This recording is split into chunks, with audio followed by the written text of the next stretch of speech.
source GNodeB for a handover by sending a measurement report. Source GNodeB forwards that request or basically kind of coordinates with the target GNodeB to hand over the subscriber into target GNodeB cell by issuing this handover request, which is a XNAP protocol message. And then target GNodeB would accept it by responding back with handover request acknowledgement. And further, that boils down to handover being, asked by the GNodeB towards the UE. So source GNodeB triggers RRC reconfiguration, explains the UE that it is the time for you to get out of my cell and go into target GNodeB cell. So the UE would be, uh, once it completes the synchronization with the target's GNodeB cell, it would send out RRC reconfiguration complete to target GNodeB, reporting about its arrival into the target GNodeB cell. So these are the five primary steps that are involved in the handover related procedures. Of course, there is a lot more, but I'm not considering all that. Only a few steps I have mentioned in here. Okay, now what happens? So we started learning about these status reports, especially related to RLC. For example, if 4 IP packets arriving from UPF to source GNodeB, this is the situation before the handover. Source GNodeB kind of schedules these IP packets one after the other by allocating different PDCP level sequence numbers or the count values 0, 1, 2, 3. RLC sequence numbers typically would be dependent on how many segments we are going to perform. Actually, you can maintain the same sequence number at RLC level, but here 0, 1 and 0 and 1 basically represents that the first one is without segmentation offset, and the second one is with the segmentation offset. That is the basic idea behind it. And mobile received both the things successfully, and it would be able to construct PDCP PSDU from that perfectly. Meanwhile, mobile is sending the measurement report, so we have built the scenario into this particular case. And source GNodeB is triggering the handover, an XNAP protocol. Target GNodeB might reply back and can accept the handover here in this particular situation. So source GNodeB sending the further PDCP packet 1 and 2 by dividing that into multiple RLC segments. Out of it, one segment we thought that is missing, which would make the mobile equipment miss one PDCP PDU construction. That is the first one. 0 and 2 are successfully constructed. 0, 1, 2, 3, 4, 1, 2, 4, 5 are the RLC received pieces, basically. The middle third piece is kind of missing here. One segment is missing. At this stage, handover acknowledgement happened from the target GNodeB accepting the handover. But just before the handover takes place, mobile equipment is kind of sending the status report, explaining the situation. It's reporting till how many pieces it has received the RLC and from which piece is missing. One segment is missing, it will kind of send a report back to source GNodeB. Source GNodeB now we'll have clarity about what would have happened on the UE, which PDCP PDUs are successfully received, which PDCP PDUs are not successfully received at the mobile. It got the clarity based on this RLC level status report. It have to do this third segment part that is missing. It will have to retransmit that.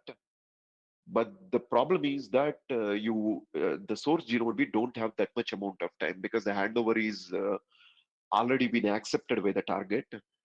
So it won't try to do any retransmissions on its own, but instead it will trigger the handover towards the UE.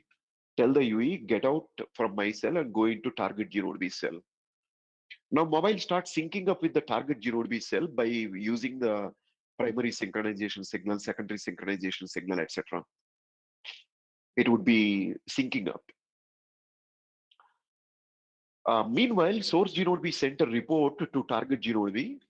Hey, in the PDCP packets, I have successfully completed 0 and 2, but 1 and 3 are kind of, I'm not sure what happened to 1 and 3, or I can at least tell you that 1 and 3 are not successful. So whatever these things which are not successful, which I know, I'm sending them to you on the GTPU protocol stack on the XN interface by using GTPU tunneling. So these IP packets which are 1 and 3 would be forwarded to target 0B. So target 0B notes down, okay, I need to, once the mobile arrives here, I need to send them with the PDCP level sequence number 1 and 3. It notes down. Now UE reports a RRC reconfiguration complete to the target G node B, reporting about its handover success. Once received, a report about this handover success, target G node B kind of would be waiting for the subscriber to come to its cell. Once the subscriber arrives, completes this reconfiguration complete, target G node B starts sending the missing PDUs first, missing PDCP PDUs first, by packing them into RLC parts and dispatch them to the UE. And the UE, after receiving them, it will kind of update the PDCP status, and now it knows that all the PDCP PDUs that are supposed to arrive have arrived without any missing things. So some of them have been arrived in old eNodeB, some of them have been arrived from the new eNodeB, target GNodeB. So ultimately, you have got all the PDCP PDUs that you are supposed to get. And this flow continues. Further IP packets now would be reported to target GNodeB because handover occurred. UPF will start doing the packet anchoring towards target GNodeB once he is aware that the subscriber moved into target GNodeB's location from source GNodeB. So it starts sending the IP packets there instead of sending the IP packets to source GNodeB. And the PDCP PDU numbers continue from further on for the newly upcoming IP packets from 4 onwards. That's the scenario.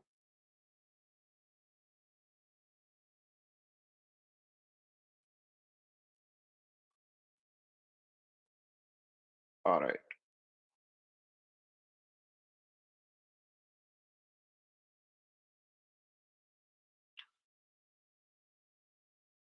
Now, the next scenario we have studied already is what happens when the RLC status report won't happen before the handover. So all the scenario is the same, but just before the handover triggering, there is no status report arriving from the UE to source G node B. So source G node B is not aware about the situation. Like out of the PDCP PDUs that it has already dispatched, which is 012, how many are received at the UE, how many are not received, G node B don't have any idea as there is no report arrived. RLC also, it knows that the next one I have to transmit is 6, but it might not even know like anything else other than that. Okay. Meanwhile, the handover would be triggered to the UE. Now, after the handover is successful, UE will get all the PDCP PDUs retransmitted once again because source node we don't know anything what's going on. On XNAP, it will explain to the target that, hey, I have already attempted sending 012, but I'm not sure what happened with them. So I kind of, don't want to miss them. So I'm sending them to you. 012, 3 I have never attempted. 012 I attempted, but I don't know what happened with them. It kind of sends this to target 0 What does the target 0 do? Receive all of them, all these pending things on the GTPU tunneling mechanism on XN interface, pending ones, and target 0 would be waiting for the subscriber. Subscriber arrives with RRC reconfiguration complete, and then target 0 starts sending each and every PDCP PDU once again. But if you take a look at the mobile situation, 0 and 2 are already received earlier itself, PDCP PDUs 0 and 2. Again, they are being retransmitted from the target 0 because there is lack of coordination between UE to source 0 about how many packets sent, how many packets received. There is no acknowledgement happened before the handover. So source 0 doesn't know. It sent everything that it is not confirmed to the target 0 Target 0 is sending them to the mobile. Now, definitely 0 and 2 are duplicates. 0 is duplicate, 2 is duplicate. 1 and 3 are only original things that are arriving. So mobile will have to discard the 0 and 2 which have already been arrived. Only it will have to take the first one and the third one, first PDU and the third PDU and continue further into the operation. Of course, UPF would be sending further IP packets towards the target 0 Once the handover is complete, mobile moves into target 0 jurisdiction.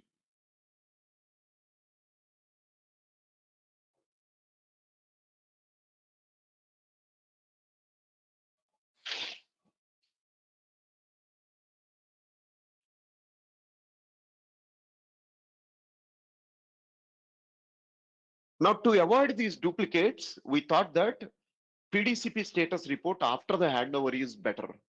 So what they did, scenario is the same.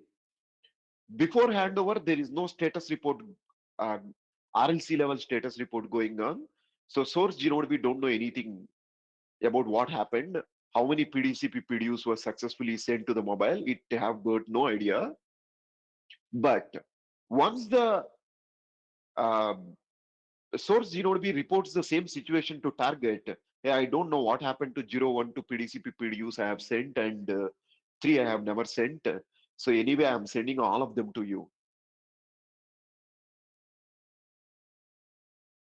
But source Genode in this RRC reconfiguration request kind of orders the mobile that, hey, we wanted to avoid the duplicate, so can you please do one thing?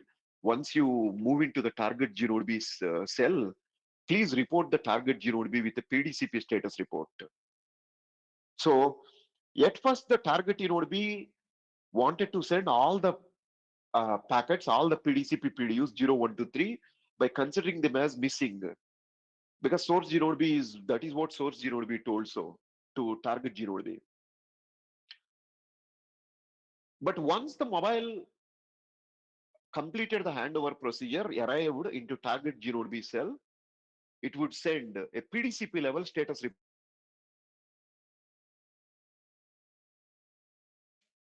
Hey, first missing sequence number from my side is 1, or first missing count value is 1. And after that 2 is received, 3 onwards, everything is missing. You kind of reporting that 0 is not missing with this report. Because you have told target 0 will be that the first missing one is 1.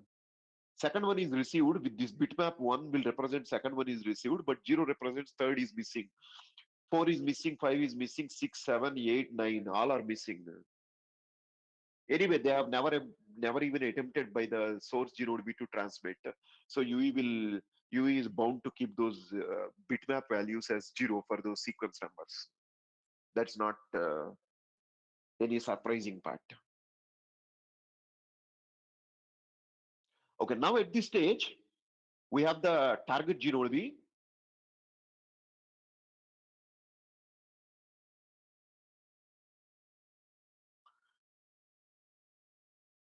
update its situation. Based on the status report that is sent from the mobile, I now know that only 1 and 3 are missing out of the 4 packets that I have received from the source Genode.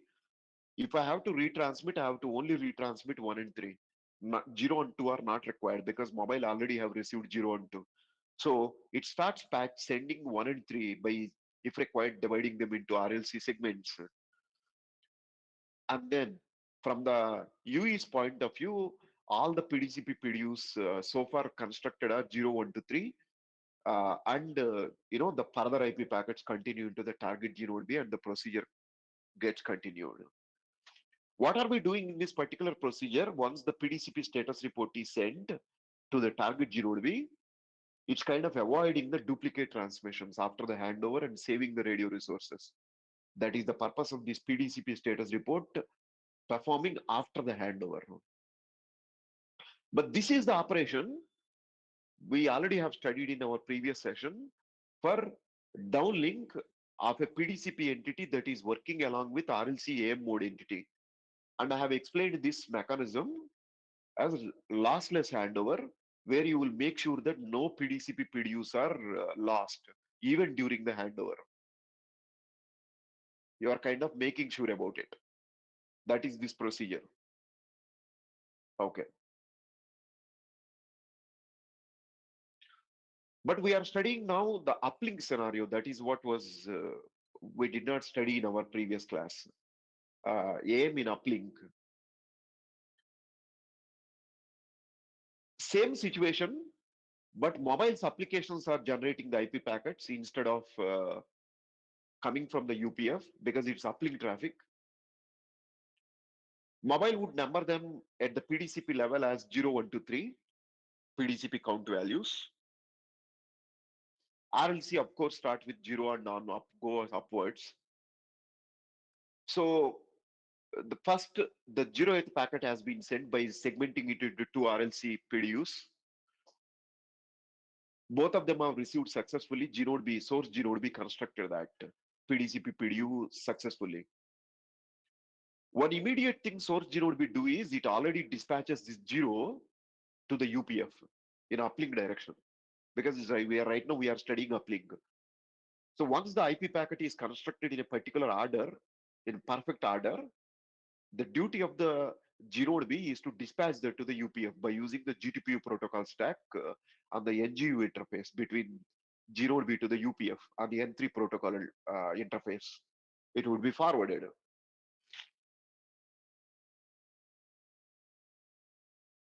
Okay. Um,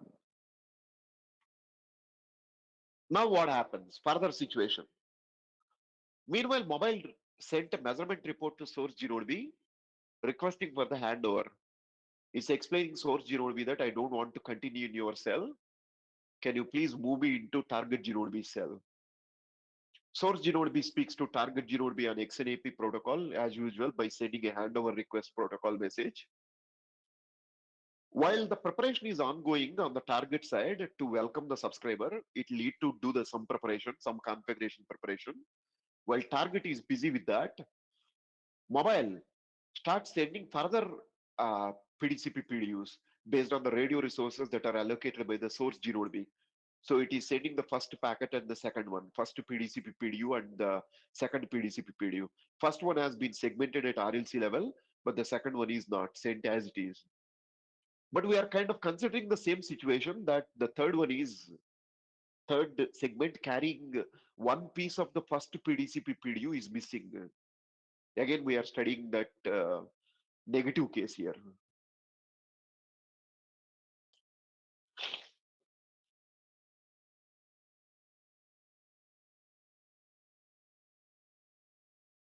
Now, from the source Gnode B point of view, 0 and 2 are successfully reconstructed by source Gnode B. So far, 0 has already been sent out to the UPF. But 2, we cannot send it to the UPF because 2 is the IP packet which is received out of order, actually speaking.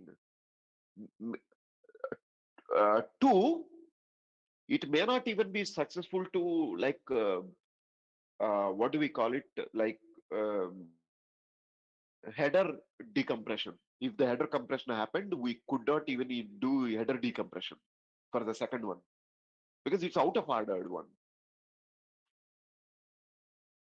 So even if header decompression is not enabled, if the header decompression is disabled, even in that case, even if you have received the packet as it is, the second one, You kind of cannot send it to the UPF because you know that it is out of order. 02 is out of order. We have to send one next. But one cannot be reconstructed as there is a missing segment, one RLC segment carrying one piece of the first one.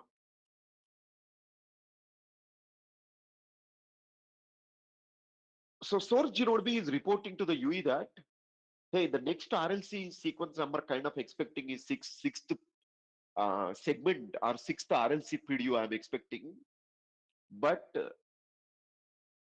negative sequence number is 3. 3 is missing. You report this to the UE. UE's point of view, 0 and 2 are successful, 1 is not. And 3 was never attempted, the third IP packet.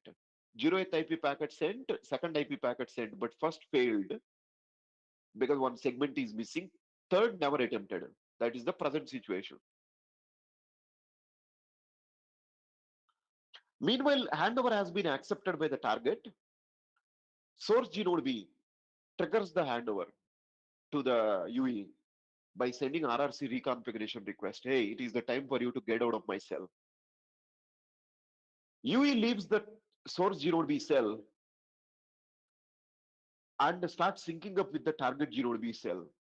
While mobile is busy with that syncing up with the target G node B cell, source G node B kind of sends a report to the target G node B. Hey, uh, I have received second packet, which is out of orderly received packet. One is missing, 3 never arrived. It kind of reports this to target G node B. And source G node B sends this second packet, which is out of order packet 2. It will forward to the target G node B, out of order packet. By explaining to the target G node B that, hey man, listen carefully. This second packet is out of order. I could not deliver it to UPF because it is not in order. I cannot send 2 to UPF before receiving 1. Or 1 I could not reconstruct because one piece of 1 is missing because of RLC problem. So I'm sending this out of orderly generated packet 2 to you. What about the pieces of 1? Pieces of 1 will be thrown into dustbin because RLC will be reconfigured during the handover. All segments and any RLC segments that are waiting in the buffer, they will be thrown into dustbin. Okay, you kind of send this out. Source G node B to target G node B. Now the UE uh, sends a message to target G node B reporting about his arrival. Hey, I have arrived in your cell. It sends RRC reconfiguration complete to target. But because the UE is already aware based on the RLC report which ones are missing, after arriving, mobile would start transmitting this first piece that was missed in the previous transmission. It will start transmitting that 1 and 3 once again. 1 and then the third one. If required, you do the segmentation.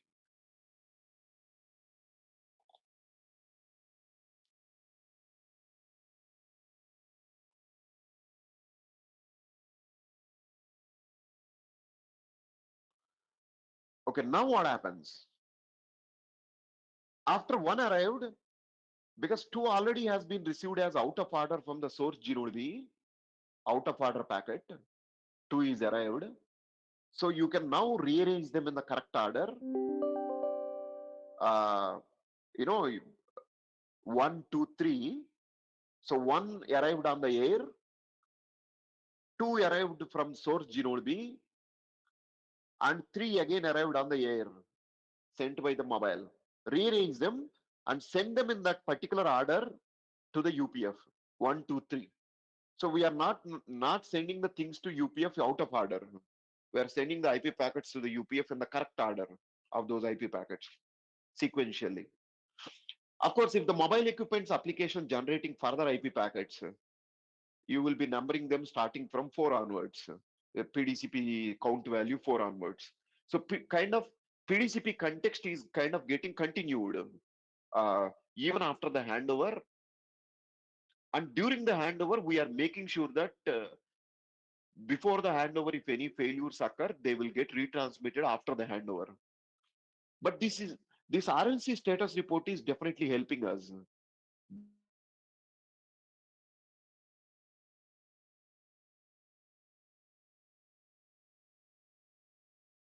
RLC status report is not sent. Under the old cell. But what if this RLC status report is not sent? Same situation. Again, the third piece is missing, carrying a piece of first PDCP PDU. So on the source Gnode B, 0 and 2 are successfully received. Source Gnode B is not sending any RLC status report to the UE. Instead, once the handover is accepted by the target, it's kind of accepting the handover and it is sending RRC reconfiguration request to the UE, telling the UE that, hey, it is the time for you to get out. Now the situation on the UE is, it knows that it have sent 3 PDCP PDUs 0, 1, 2, but it is not sure how many of them have been successfully received at source Gnode B. It is not sure about it because there is no status report at RLC level also happened before the handover.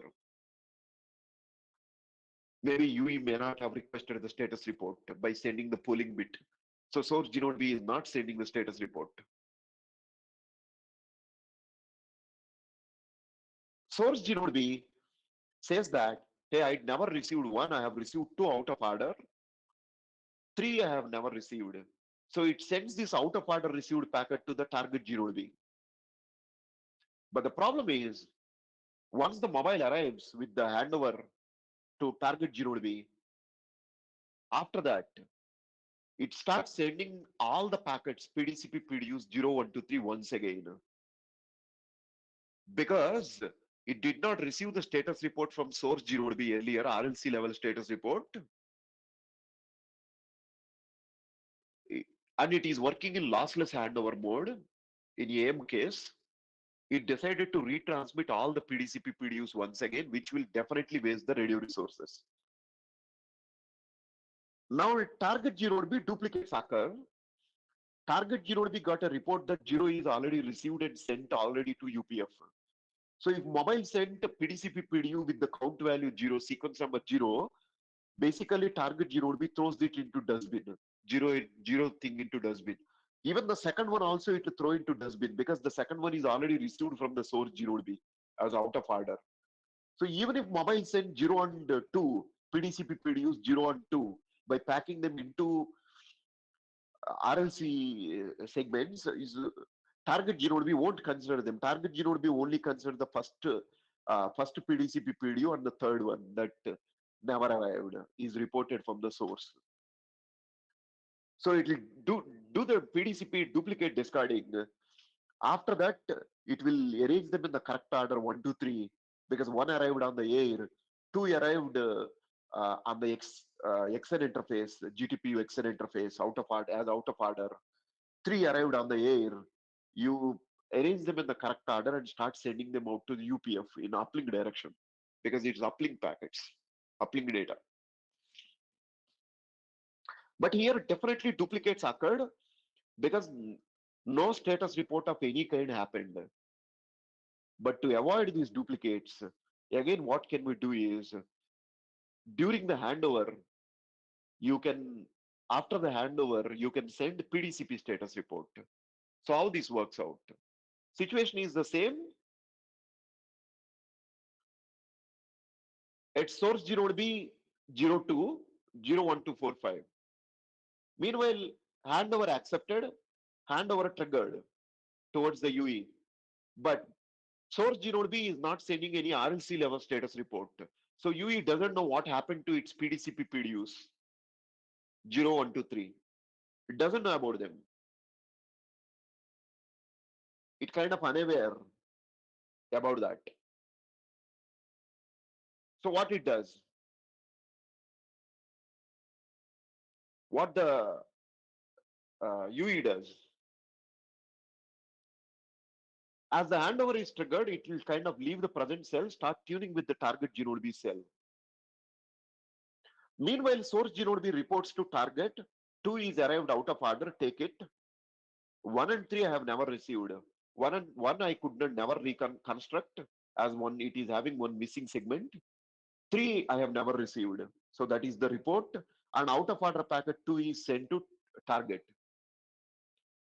But once the mobile arrives with a handover success, it sends the message 3 called as RRC reconfiguration complete by performing random access procedure on the arrival of target Gnode B.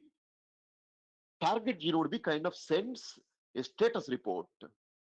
Right now, from the UE point of view, as it is not received any status report, its idea is that it would like to resend all the packets once again, 0, 1, 2, 3 once again. It would like to resend them. But target Gnode B kind of updates this. Hey, I have received a report from the source Gnode B explaining your present situation. Only first packet is missing. 0 is already received and sent to UPF. You never need to send 0. 1 is missing. 2 is received. 2 I have already, which is out of order packet, which source Gnode B is successfully reconstructed. And remaining things, none of them have been received.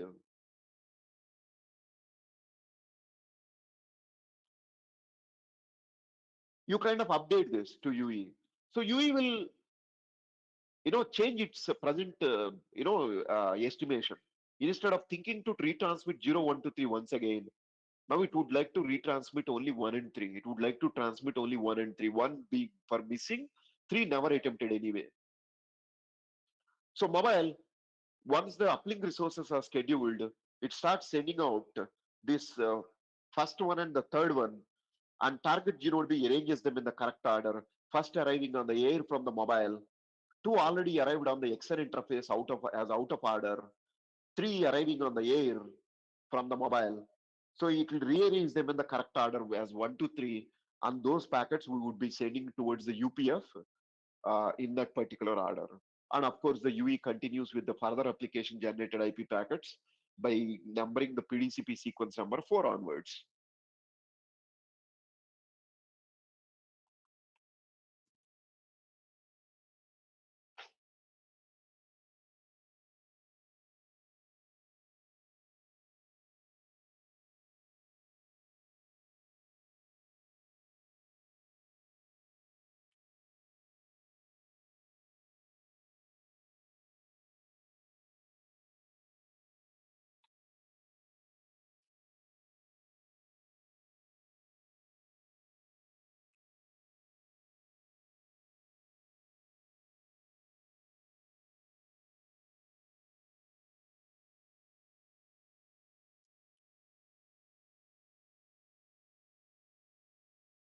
So this PDCP status report kind of helps in avoiding the duplicates during the handover procedure. So it is kind of achieving the coordination between the mobile source Gnode B and target Gnode B during the handover or after the handover. That is the purpose of this PDCP status report. It works for both uplink traffic as well as the downlink traffic. So in our previous session, we have studied about downlink, and this is the example for uplink. But the status report won't be there for PDCPs which are operating in mode, unacknowledged mode. Uh, so they are required only for the PDCPs that are operating with RLC in AM mode.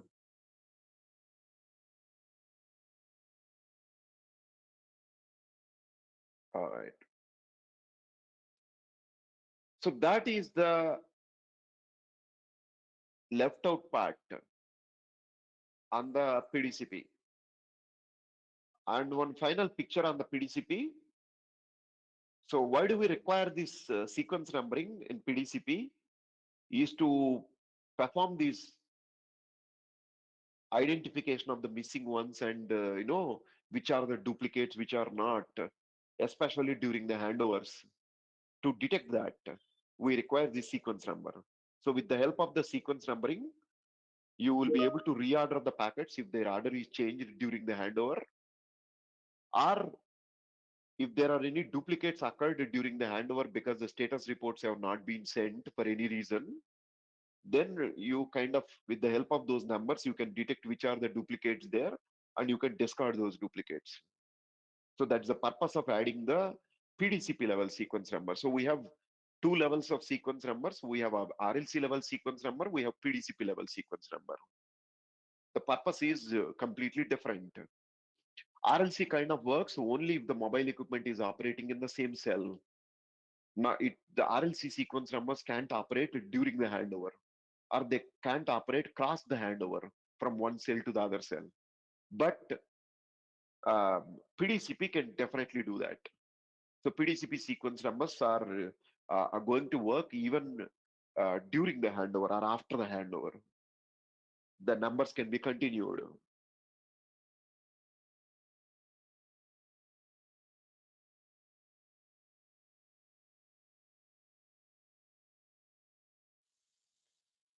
So with that, we have completed the PDCP portion.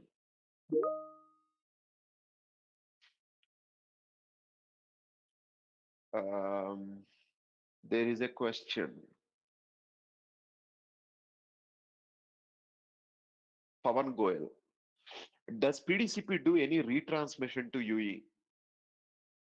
Uh, that kind of hard to tell after explaining all this concept. Yes, it does retransmissions when it is not sure about what happened to its PDCP PDUs, especially during handover.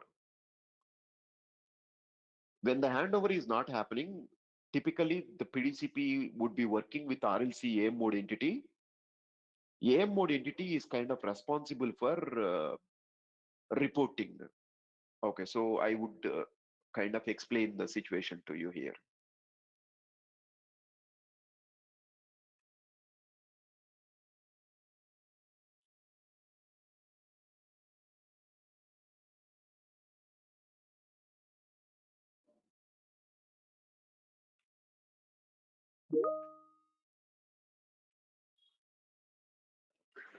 So we're going to take transmitting side and receiving side.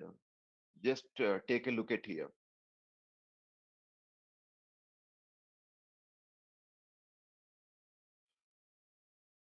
So we have the transmitting side. So this is the TX side, PDCP operating in AM mode. Normally, PDCP is considered to be operating in AM mode when the corresponding RLC entity is operating in AM mode. Actually, there is no AM mode applicable for PDCP. But if a PDCP is working with RLC working in AM mode, we consider that as PDCP also operating in AM mode. So we have the same two entities in here as well.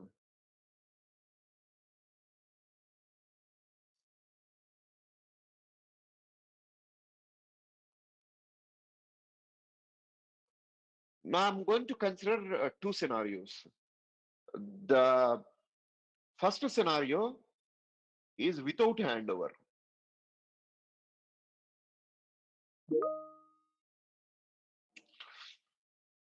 If PDCP gives data to RLC, one particular PDU, or from RLC point of view, it is SDU. RLC AIM entity kind of have to deliver this to the receiving RLC entity. It'll have to send this SDU. And obviously the RLC AIM entity, after successfully delivering this to the PDCP AIM entity, it will kind of send a status report, RLC level status report. It sends RLC status PDU,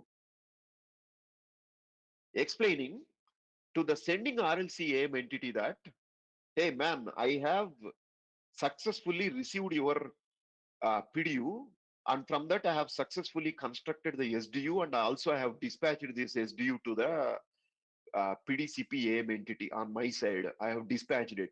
So it kind of proudly says this. So it's very proud. Who is proud here? RLC AM entity is really proud of his achievement. It kind of reported it to this transmitting RLC AM entity. Transmitting RLC AM entity will go and speak to the PDCP AM entity and tell him, Hey, earlier you gave me SDU, I'm reporting it successful delivery. How I am reporting it successful delivery is because the other RLCAM told me so by sending a status report. So I'm reporting the same thing to you. So when RLCAM is doing the job perfectly, so this is the perfect job from RLCAM point of view. So both of them are doing their job correctly. One guy is sending, the other guy is sending the status report back, and with the help of it, you can confirm the situation to the PDCP.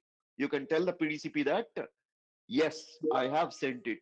I have sent your SDU successfully. You are proudly reporting it to the PDCP. But this works only when the subscriber is working in no handover conditions or without handover scenario, with mobile is operating in the same cell. But during the handover, what happens? During the handover, there is a probability of these RLC status reports breaking during the handover.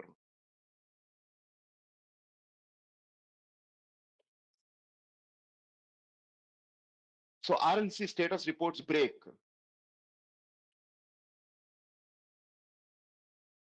Why?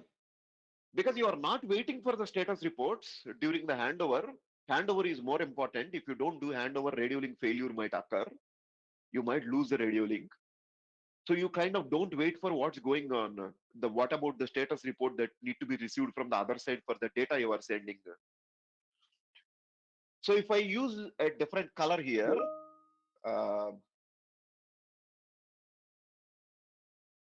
so this time it is sending the SDU during the handover, but there is no confirmation from the RLCAM, no confirmation from the other side. You just sent it.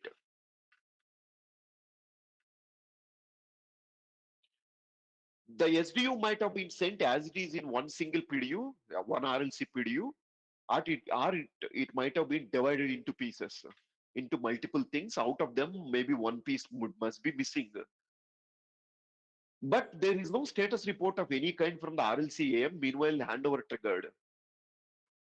Once the handover is completed, we kind of consider RLC entities are called as re-established. Re-established means they will throw all the things that are going on. So they don't care um, what they are doing before the handover. They will throw all the sequence numbers and everything. They will restart with the sequence number 0 onwards, RLC entities.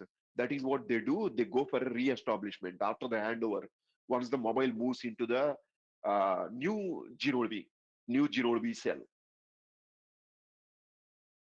Now, because they have re-established, there is no possibility for the receiving RLC AIM entity. Now the receiving RLC AIM entity is present under the new G-Node. For example, if you consider right-hand side part is the G-Node, it is present in the new G-Node. It kind of nowhere reported to the transmitting entity about what happened in the source entity, in the source RLC AMR, under the source G-Node, what happened with the RLC, how many pieces are received, because there is no RLC to RLC coordination during the handover from source G-Node to target G-Node. So target G-Node's RLC is not aware what happened in the source G-Node's RLC. Nothing, no knowledge. So you kind of cannot send status report. Now there is no status PDU at RLC level. So obviously the idea is this.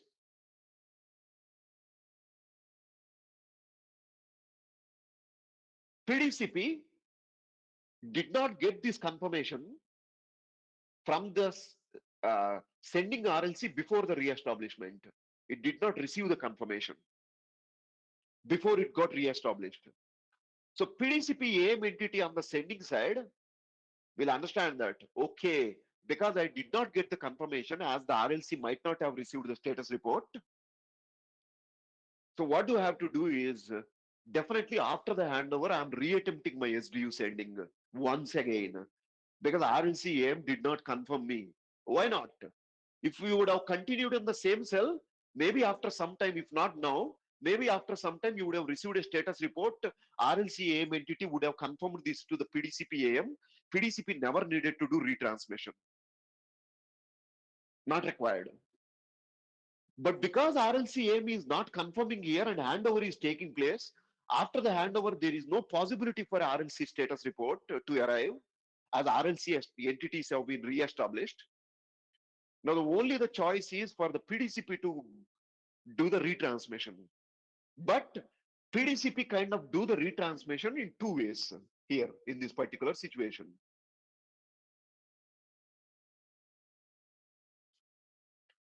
First option is retransmission blindly. The second option is retransmission based on PDCP status report.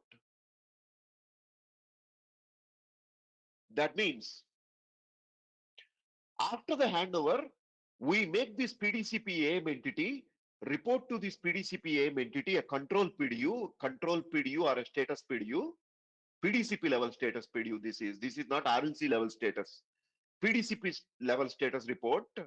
PDCP entity sends this sending PDCP entity explaining whether this SDU really arrived or not arrived. It will kind of tell this situation to the sending PDCP entity. You kind of wait for the status report and do the retransmission. You can avoid the duplicates. So this will avoid the duplicate.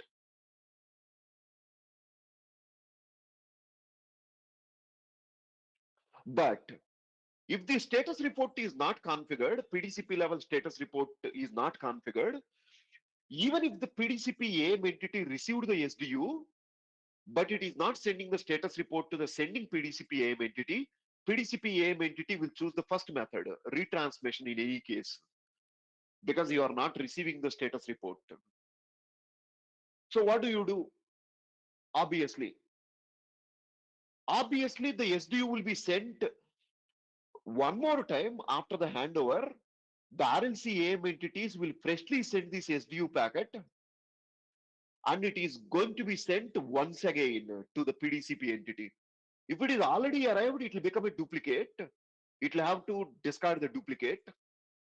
If it is not arrived, this case, if it is not arrived case, it is not a duplicate, it is avoided the missing of the PDUs. It will kind of find out which one is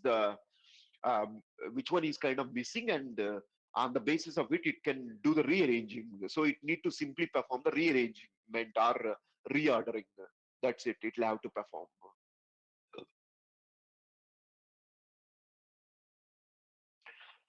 Now, after going for the handover and the retransmitting it, who will confirm it? Is it RLC AM level? Again, you will receive a status report at RLC AM level. Now, RLC AM will kind of proudly report this to the PDCP AM that your SDU is successfully received.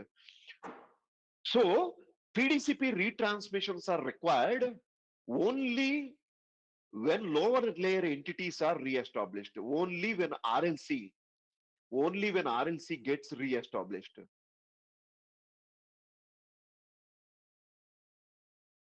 Otherwise, the PDCP retransmissions are not needed. If you are continuing in the same cell, typically lower level retransmissions won't take place. When they are not taking place, RLC AM entity is capable enough to report you what happened with the PDU, what happened with your SDU, successfully transmitted to the other side or not based on the status reports. Is this clear, everyone? Have you understood this? Any questions here?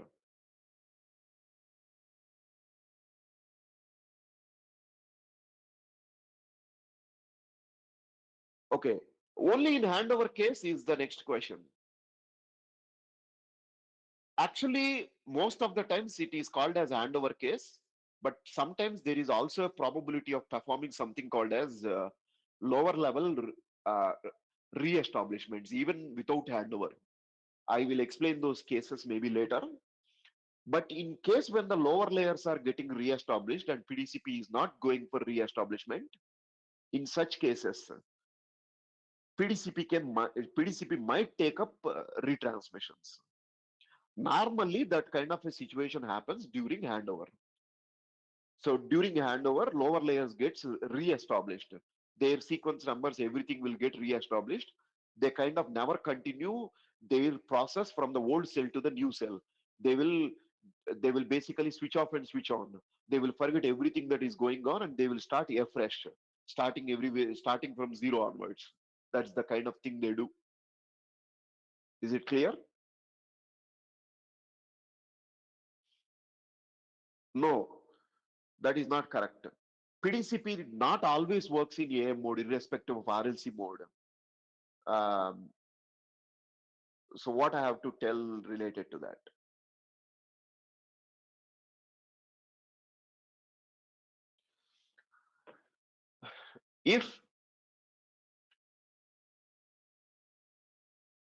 If RLC is working in AM mode, PDCP is kind of considered to be working in AM mode.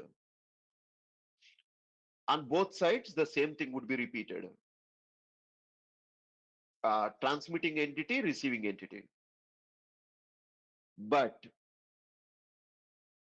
if RLC is operating in UM mode, PDCP also considered to be operating in UM mode.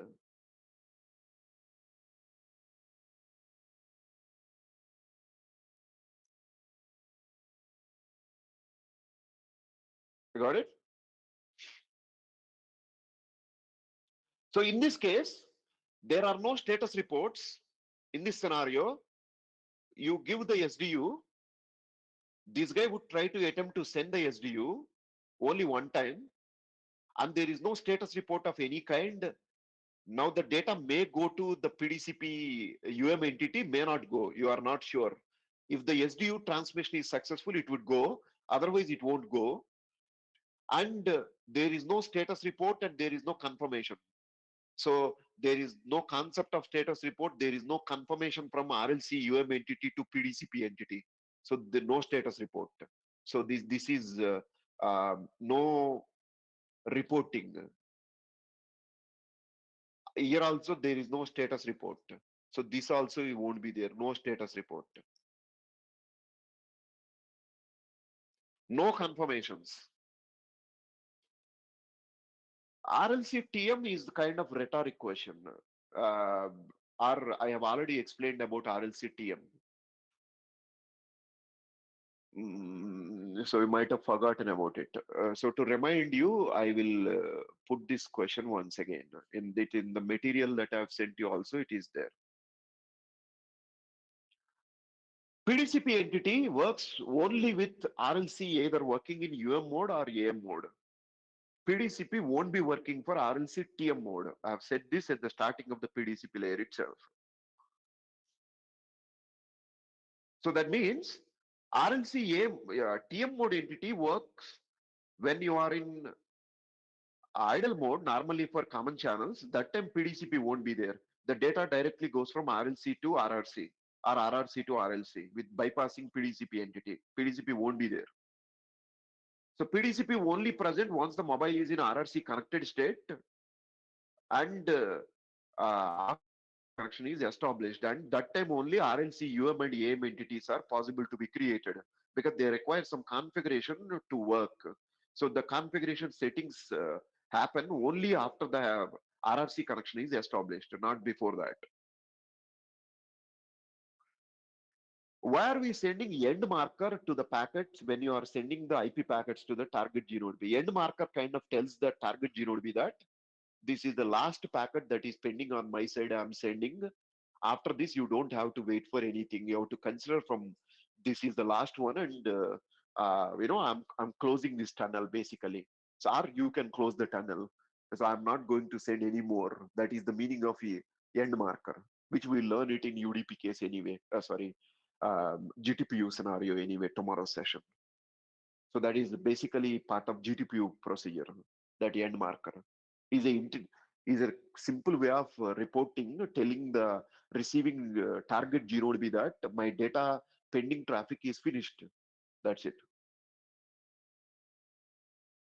Okay.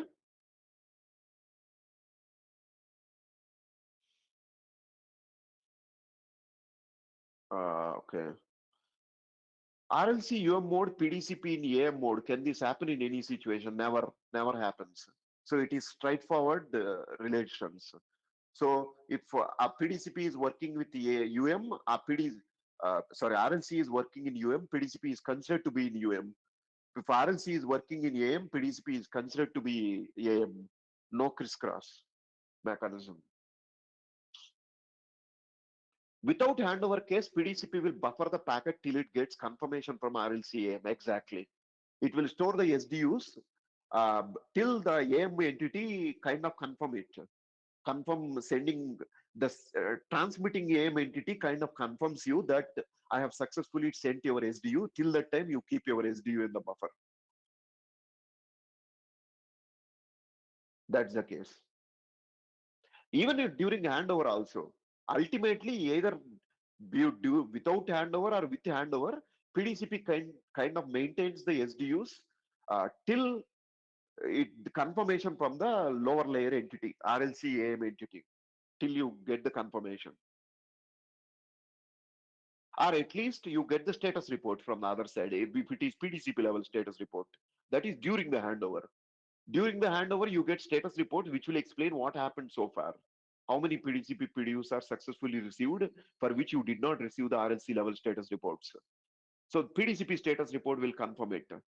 So either till you receive the PDCP status report or RLC confirmation, you kind of have to keep the SDUs in the buffer. But once you get either one of these two confirmations, either RLC level confirmation or the PDCP status confirmation, you are going to discard the SDUs from the buffer. You don't need to make that data waiting in the buffer anymore. Not needed, as you already got a successful confirmation, either in the form of RLC confirmation or at status report level, PDCP level status report.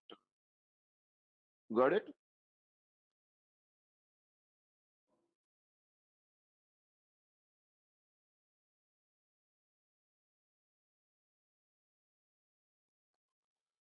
Any other questions in PDCP? We have to move fast. Ask any other questions if you guys have. All right.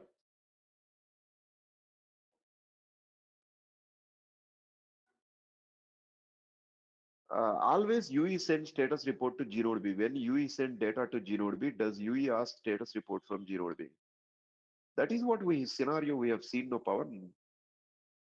I have showed you the situations of both downlink and uplink.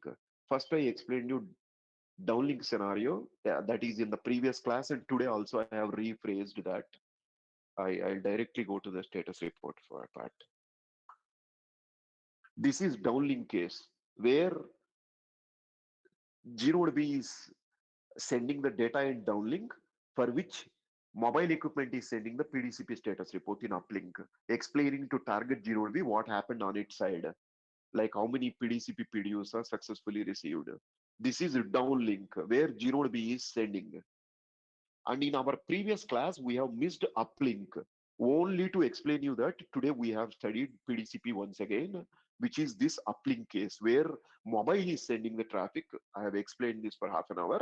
Mobile sends the traffic in uplink direction, and for which target GNodeB is sending the status report after the handover, explaining the situation to UE that what PDCP PDUs are successfully received at the source guy and what PDCP PDUs are successfully received. Based on this, UE's, UE's PDCP will update its situation. Earlier, it thinks that everything need to be retransmitted as there is no report, but there is now a target GNodeB sending you this report, PDCP status report. You kind of update yourself and say that 1 and 3 need to be retransmitted. Remaining things are successfully received at target GNodeB level. So UE will have to retransmit only the missing ones. This is the situation I explained you for half an hour today. So status reports can happen in either direction. So this is a downlink status report where mobile is sending the traffic to the network sent by the target guy. The previous one we have studied was uplink status report, which mobile is sending to the network when the down traffic is arriving in downlink direction, when the traffic arrives, you have to send the status report in uplink. Again, these two target 0 PDCP status reports always will happen towards the target 0 or either from the target 0 or to the target 0 always happens. So either mobile sends it to the target 0 explaining its present situation, or target 0 sends it to the mobile explaining its present situation of how many things are successfully received by the source. Because source did not get the time or chance to send the RLC level status report to the mobile before the handover for whatever reason. Because of that, we are sending the status report after the handover to target 0 or we are receiving the status report from the target 0 after the handover. How does target 0 know which PDCP PDUs are successful? Source would explain target on the XNAP interface. With that, you know it. That's the point. Clear?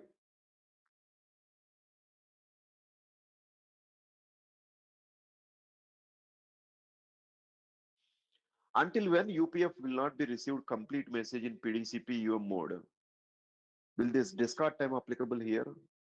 Yeah, typically for mode, discard timer will be very low value, and when the packet is not arriving within the discard timer time, on the sending side itself, it would be discarded. Please remember, discard timer never applicable for the receiving entity. It is applicable only for the sending entity, not for receiving entity.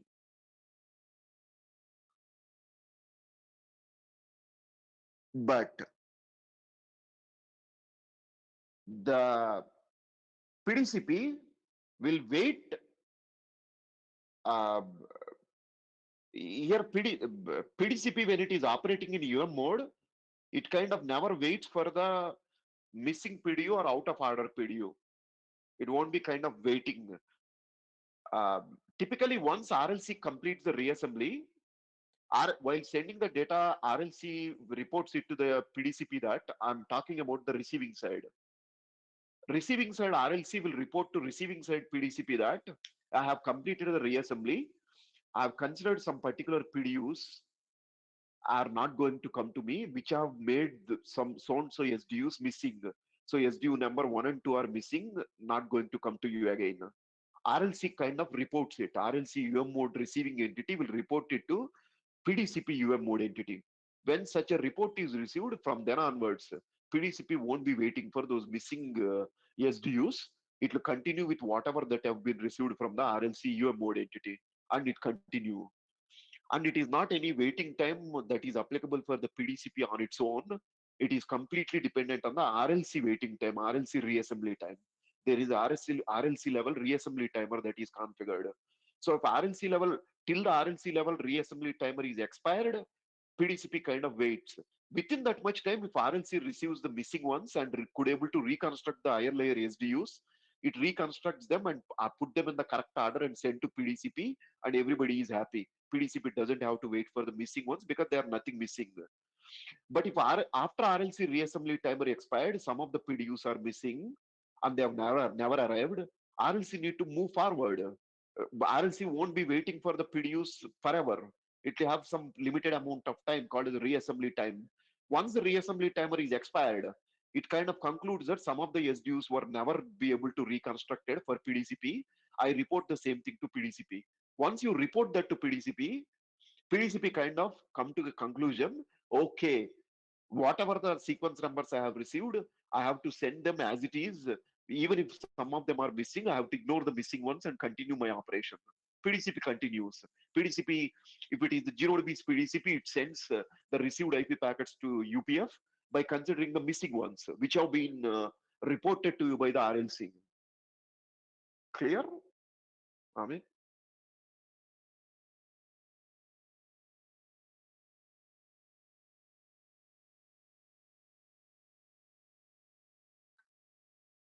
Remember, discard timer is for sending operation, not for receiving. I hope that is clear, Amit. If you answer, then I can continue.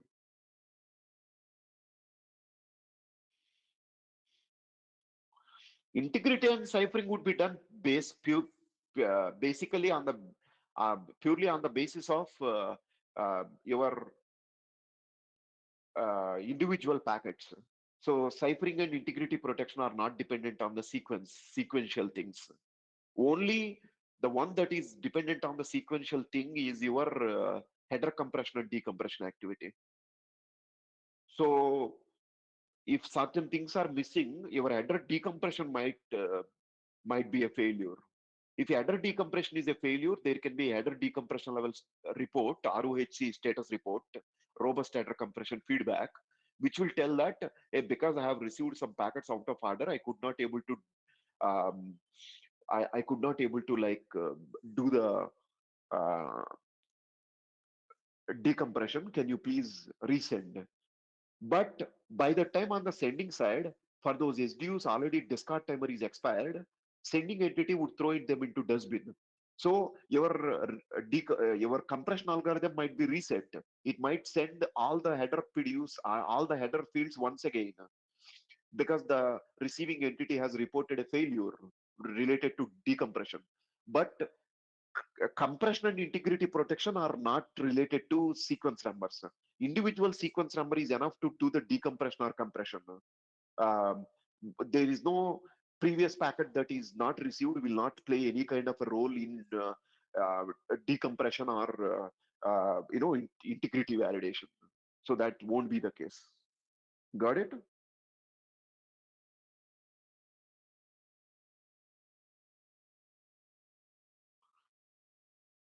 Uh, so in another way, if I have to tell you that in simpler terms, so it is this.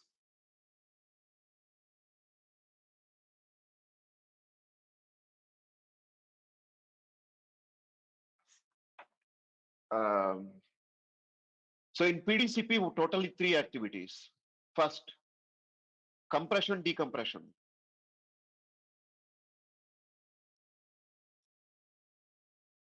This is definitely dependent on the orderly received packets.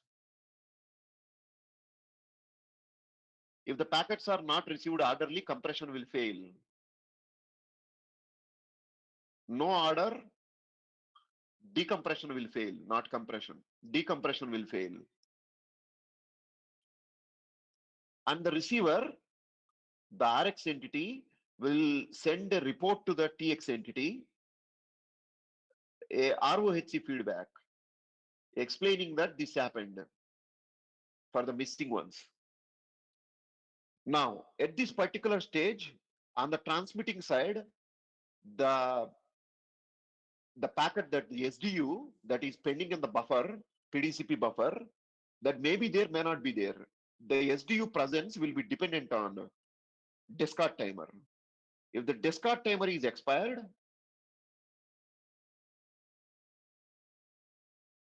or not expired, if it is expired, that SDU would have been already dropped on the sending side. But once the transmitter sending the next SDU, your ROHC compression mechanism will reset. So you have to send uh, all the header information once again with the fresh packet, because this packet is already discarded due to timer expiry, discard timer expiry on the sending side itself. But if the timer is not expired, the SDU gets retransmitted. The SDU gets retransmitted, but while retransmitting, you are going to do the ROHC reset. Here we are performing the retransmission not because of the packet is missing or something like that. You are performing the retransmission because there was a negative ROHC feedback, which is reporting you that the IP packet could not be reconstructed, as there are some packets that are not received in an orderly fashion, as the ROHC might be dependent on the orderly mechanism, as it did not happen in orderly fashion, so your ROHC failed. That's why you are performing the retransmission. But you are retransmitting the packet that is already received, but decompression failed. We are not retransmitting the packet that is missing, the middle ones. The packet that ROHC decompression failed, that is the packet we are retransmitting because we received a negative status report for that. And that too by resetting the ROHC compression mechanism by resending all the header fields once more. Because the report says that the feedback is a failure, you change the state. I have explained about two states. So you can always go back to the previous state when there is a ROHC failure report that is coming back from the other side. So I'm talking about here the ROHC states, the first order state, second order state. So instead of removing the dynamic fields or guessing the dynamic fields, all that, you send the full header. So you may go back to the initialization state, IR state of the ROHC algorithm. So you may have to retransmit it. You are retransmitting because decompression failed, not because you are not retransmitting the previous ones that are missing, previous PDUs that are missing. Clear?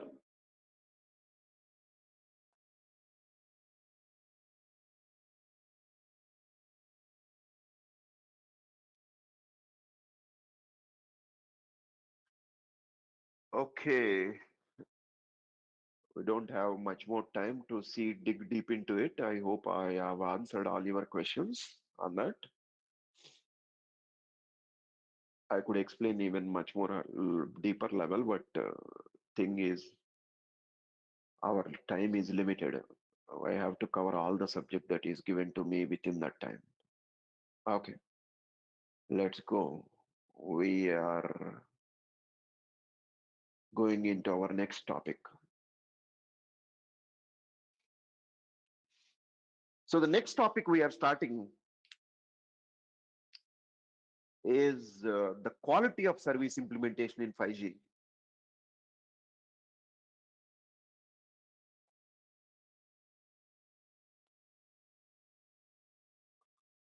Okay, so first we are going to study something called as the data radio bearer related aspects, and then we will get into this quality of service implementation.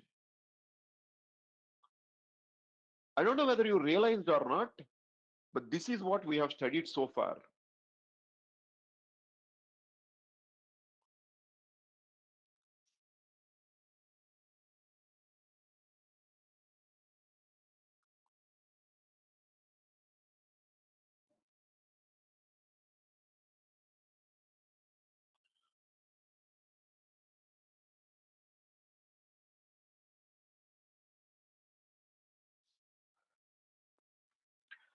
I hope you are able to observe those colors there. Green color is our PDCP, blue color is the RLC, aqua is MAC, and yellow is the physical layer. So just look at the mechanism here.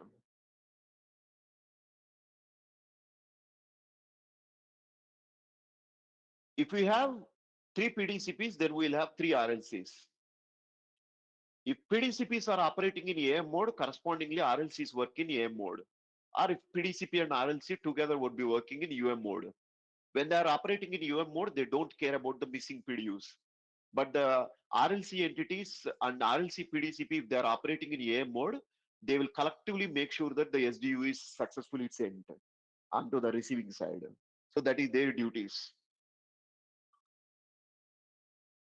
What PDCP and RLC are performing, we kind of learned. They are preparing the data for radio related operations, radio processing they are performing. How? PDCP is encrypting the data, converting into secret format so that you are trying to protect the data. PDCP can, calculate something called as MAC-I for integrity protection. Again, another security mechanism.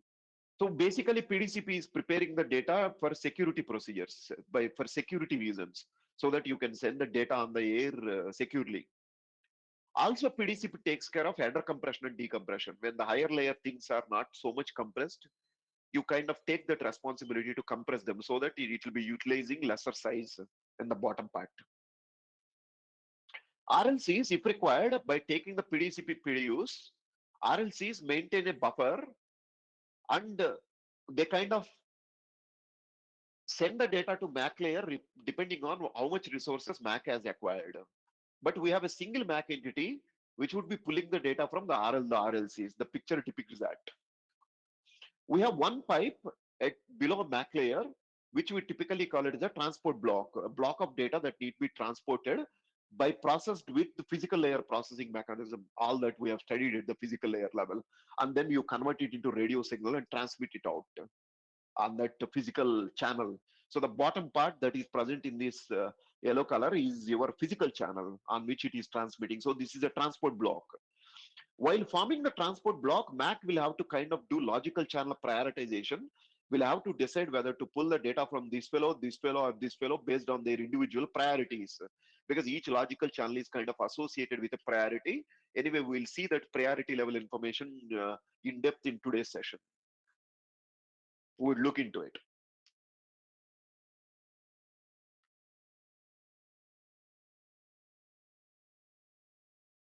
Okay.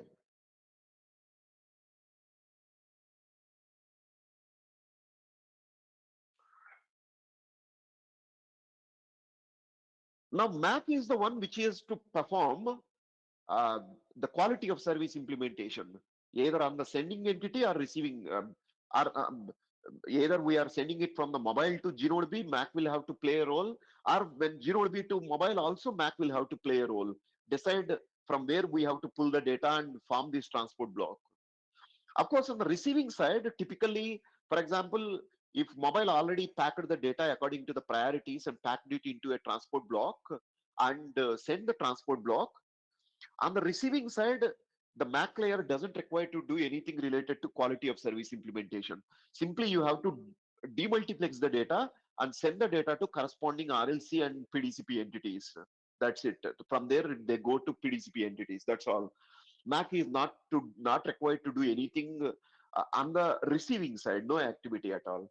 But on the sending side, if it is the sending operation, definitely this guy would be performing a similar job, just like the mobile phone. So if it receives the traffic from higher layer, so MAC will have to prioritize and decide what transport block to be sent. And the transport block would get carried over the physical channels and get received here. Of course, on the receiving side, the MAC entity have got to do nothing. It will have to simply demultiplex the data and send it, not required to prioritize or anything. Because data anyway already arrived. You don't need to prioritize them. You have to find out in the transport block what kind of data you have received and send them to the corresponding RLC entities. From there, obviously would be forwarded to the corresponding PDCP entities.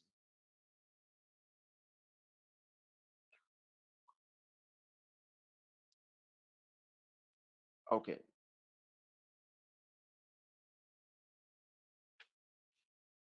Now, in this picture, I have taken only 3 RLCs and 3 PDCPs. That kind of an example. Don't consider that this is the final picture and always we will have 3 PDCPs and 3 RLCs. It is not the case. Just an example, just to show you the concept. That's it. Now, each one of it is basically called as a radio bearer, an end-to-end radio bearer from the mobile equipment all the way up to zero B, the radio bearer that is associated with some quality of service. Now here it is represented with that red color line. It is getting represented with.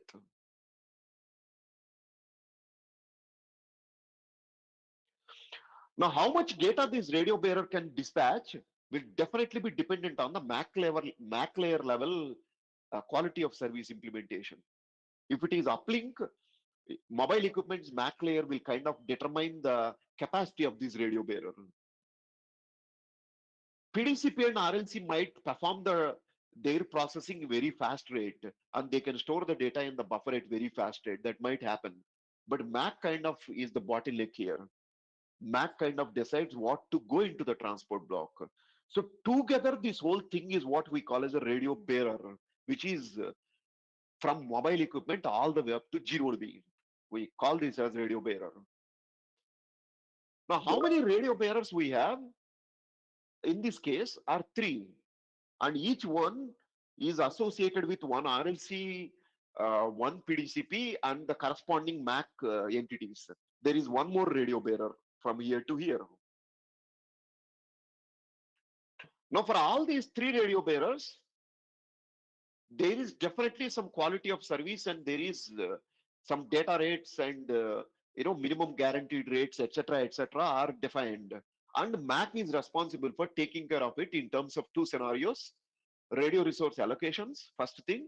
Second, after the radio resources are allocated, for the amount of data you can send on the transport block, from where you need to pull the data, from which logical channel you have to pull the data. You have to kind of decide that. So MAC is kind of implementing the required quality of service for them. But each one is a radio bearer. So how many radio bearers that we are seeing right now are three radio bearers. Remember, radio bearer is different from radio resource. I have explained this already at the starting of our sessions in our very first 5G session. Now you realize what is the difference. Radio resource is only what is there in the physical level, that yellow color thing in the bottom part. But radio bearer is associated with the quality of service. So how much data we are going to pull from this particular RLC and PDCP and packing it into your transport block. Only the transport block is getting carried over the physical link. So obviously at MAC layer level, you are determining its quality of service implementation, your QoS implementation or service level implementation. That is why radio bearer is always associated with QoS, quality of service. So each radio bearer definitely contains a logical channel, because radio bearer contain PDCP and RLC. Whatever that is produced by RLC is what we are calling it as a logical channel. So every logical channel is associated with a priority, data rate, priority, etc. These quality of service characteristics. Based on them, MAC layer will kind of give that quality of service. So every radio bearer has the quality of service implemented. Now, what am I going to do here? Surprising thing is, I would remove PDCP, RLC, MAC, and the physical layer things from here. And I'll keep only the actual bearers, as you can see them. So when you see those lines, you have to imagine that, okay, in that radio bearer, there is PDCP processing, there is RLC processing, MAC level quality of service implementation, plus physical layer transmission of the transport block when all of them are packed together into a transport block. Everything is in there. So you have to imagine that, your brain. So these are imaginary pipes, three pipes we have. Each one of it is a radio bearer. Now, instead of representing it in this zigzag manner, we can simply put it like this.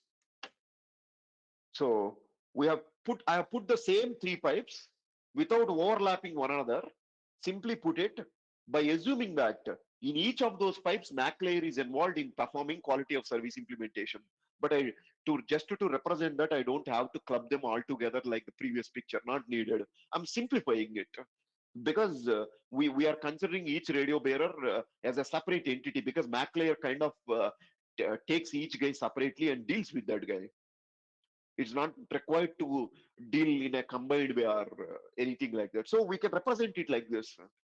So the radio bearer is kind of a pipe which will have a quality of service associated with it, plus your radio processing done in it. So in radio bearer, radio processing is also taking place, because PDCP layer is present, RLC layer is present. PDCP is performing required ciphering, integrity protection, and activities like header compression, etc., making sure that the data is secured or data is very compact. So that is PDCP level radio processing, helping the radio layers by reducing the bandwidth. RLC will kind of help how much data can be sent, that much data it will prepare by taking the PDCP SDUs. It is helping the MAC layer to form perfect transport block size. MAC forms the transport block which will be sent on the physical entity. But these three pipes represent the entire radio processing on the sending side, on the receiving side, through physical layer. everything involved in it. This simple pipe is representing all that process. Okay. Have you got the idea of a radio bearer? Is it clear? Anyone got any question here? Because this is very important to understand. What's a radio bearer? Radio bearer is a defined process of all the protocol layers and their duties related to radio operations. PDCP, RLC, MAC, physical together on both transmitting side, receiving side. That whole process together is a pipe which is providing complete radio processing activity plus quality of service implementation. The like promised quality of service implementation we are getting.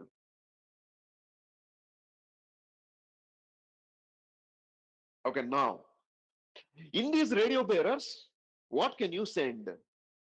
You can send signaling, like for example, RRC messages, RRC or NAS messages, or you could send data radio bearers, which is the when the mobile applications are generating the traffic, or when the mobile applications are receiving the traffic in downlink direction. So these radio bearers can be anything, either signaling radio bearers or data radio bearers. They are. But now signaling radio bearers only work between mobile to 0dB. Whatever priority we have to give to the signaling, we have to give it. Of course, at MAC level, logical channel configuration would be done, where you would be configuring what is the priority for the signaling radio bearer related data as well, which we call it as SRB priorities. Signaling radio bearer priorities will be configured. But signaling radio bearers are not end to end. They are going to work only between mobile to 0dB. That's it. Because signaling messages would only happen between mobile to just up to 0dB. RRC messages would travel from mobile to 0dB or 0dB to mobile. That's all. But right now we are more interested in the data radio bearers. Because data radio bearers, we know that carry the IP packets that are arriving from the applications, higher layer applications. That IP packets would be radio processed through this pipe, PDCP processing, RLC, MAC, physical layer, receiving MAC, receiving RLC, receiving PDCP. Everything will take place in that pipe, in the data radio bearer. So what you have to realize is this. What goes into this data radio bearer is an IP packet on the sending side. What comes out of this radio bearer is an IP packet that comes on the receiving side. You have to realize that. So through the radio bearer, your IP packets will flow through. That is the basic point here. It can be in the downlink direction also. This is in uplink case. In downlink case, eNodeB would send the IP packets through this processing block, IP packet, PDCP processed RLC, etc., etc., etc., and IP packet would come out, which would be eventually sent to application. The IP packet would be dismantled and we find out what is the application data present inside and send it to an application that is present, that is installed on your mobile phone. So these radio bearers are typically representing the entire processing flow of layer 2 and layer 1 mechanism on your 5G radio architecture. And definitely each and every pipe is associated with some quality of service, QoS. Okay.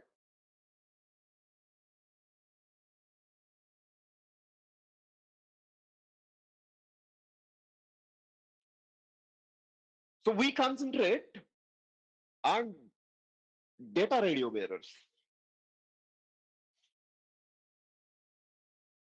Let us suppose we are having 6 applications. Application 1, application 2, application 3, 4, 5, 6.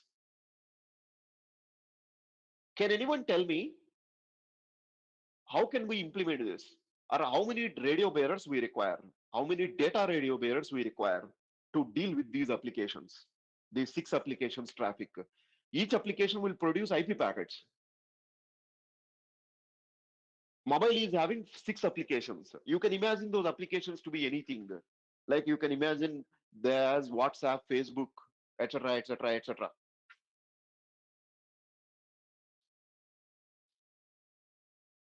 Okay, participate. I got one answer already.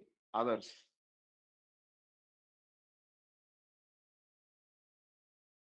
Webcams are not on. That's bad. Pawan Goyal.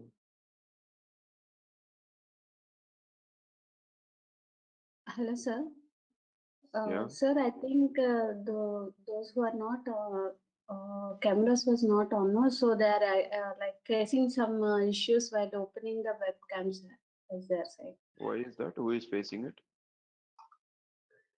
Abirup Kumar and Mohammed Alepati Pujita, Why Leepakshi. everything is working right? She enabled it earlier. Pujita. Yeah, she said Sir, that. actually, the problem is that Uh, app is saying that the maximum number of webcam is opened. We will be able to share our webcams when the slot is empty. No, the idea of it is basically to test, to see the attentiveness. So, of whether you are concentrating on a subject or not. That is what is been asked by your management. Okay, so whether people are, No, showing the interest sir, in I'm listening to the subject. understanding that, Yeah. but Yeah. Sir, same the problem error with is this is here also. showing like, sir, the GoTo app has a certain limitations for it, like sharing the cameras and maximum number of sharing of cameras is already happened. So that's why the remaining number of persons are not able to share their cameras. Oh, you are getting that kind of a message. Yes, sir. Webcam Oh, limit reached okay. getting messages. We are getting Okay. a kind of message while opening the Sir, we are I will try concentrating, but to. we are concentrating. I understood that. I understood that. I'll try to resolve that in the yeah. background. Maybe today, tomorrow, I will try to resolve it. Okay? Yes, sir. But we are concentrating, sir. Yeah, I understood that. Yes. I understood. Let us go ahead with this part. Anyway, whoever could share it, webcams, keep it on. Maybe we will, Pratyusha, you can take it in an alternative way. People Yes, who are already continuously sharing, you can ask some of the people to drop the webcam for some time, and then others will pick it up from there if okay, there is any limitation on that number of webcams. Okay? okay, okay, sir. Okay. Yeah, you coordinate with them in the background. Yeah, okay, sir. Yeah. Okay, now we come back to our question. Yeah.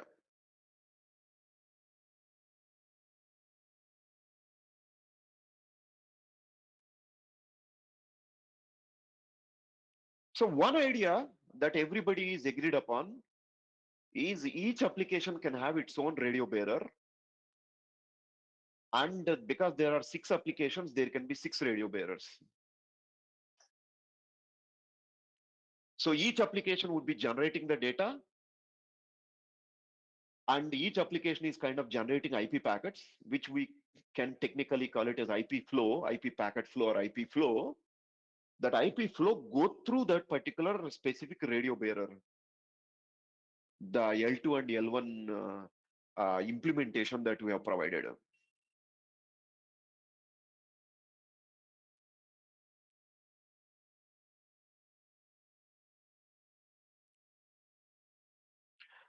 But this is one idea that was used in 3G technology, third generation, or in UMTS, where every application is going to be associated with one L2, L1 specific data radio bearer. But after this particular basic idea, later they started thinking it differently and they started making modifications to this particular basic idea. By the time we come to 4G, what happened is that they decided, hey, the applications which are generating the data with the same quality of service, we can make them share one data radio bearer itself.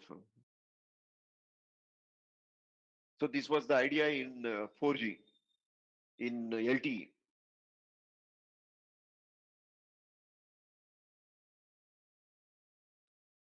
So that means application 1 and application 2 are expected to generate the data at the same rate. For example, one could be WhatsApp messaging and the other could be Facebook Messenger app on which maybe you have done a window splitting and you are chatting with one person on the top window and you are chatting with some other person in the bottom window. But both these chatting apps, WhatsApp chatting app and Messenger chatting app, their quality of service implementation is similar, almost same. Their quality of service properties are the same. So they kind of decided, if their quality of service properties are the same, why can't we share the uh, radio bearer? We have a single radio bearer which will kind of process the data of both these applications. Of course, at PDCP level, you might have to create multiple contexts for your header compression, decompression, because each application kind of will be generating different set of IP packets. In order to segregate the data at IP address level, or in order to do header compression, decompression, you need to maintain multiple contexts. That challenging part will be there at PDCP level. At RLC level, it is all basically it is PDUs at RLC level. What it is receiving from the PDCP, it would be sending it out. But you will be at PDCP, you will be numbering them first in, first out. You would be numbering.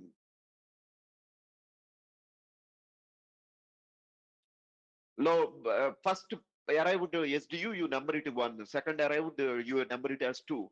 Irrespective of whichever application generating those packets, you number them. RLC deal with them. RLC segments them and sends them to the receiving entity. So it works out like that.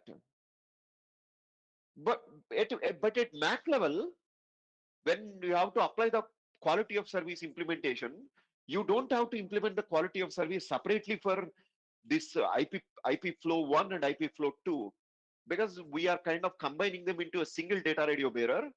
A single logical channel only would get created, single RLC. So instead of having like earlier scenario where we'll have 6 PDCPs and 6 RLCs, now we would have only 3 PDCPs and 3 RLCs. That's it. So here, the property in 4G or LTE is that for every data radio bearer that is being shared by multiple applications, they must always be operating on the same quality of service implementation, same QoS implementation, same QoS properties.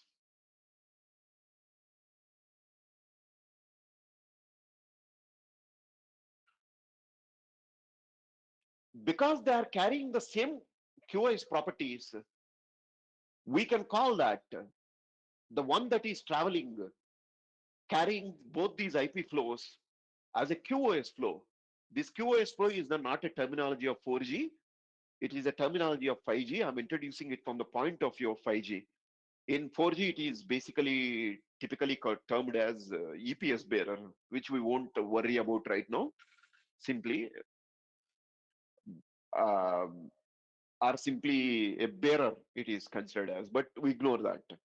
QoS flow, as you can see here, a QoS flow is having one specific quality of service implementation, and we have 3 QoS flows traveling through 3 data radio bearers, and each one is associated with a different quality of service implementation. But total we have number of flows are 6 IP flows.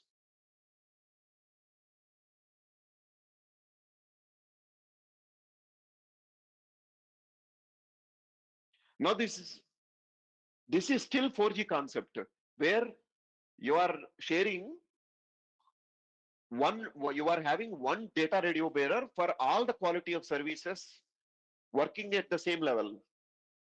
So if the mobile, even if it is operating on 6 applications parallelly at the same time, but all the applications together are utilizing only 3 different quality of services, would be required to have only 3 QoS flows going through 3 radio bearers, 3 data radio bearers, from mobile to Gnode B or Gnode B to the mobile. But this concept kind of updated in 5G. They have created one level higher complexity here. A data radio bearer can also carry multiple quality of service flows and each one containing a different quality of service implementation.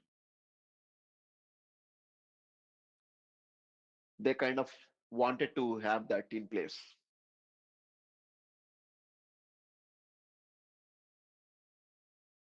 Even though this particular feature is implemented, a data radio bearer being shared between two quality of service flows is kind of very rare.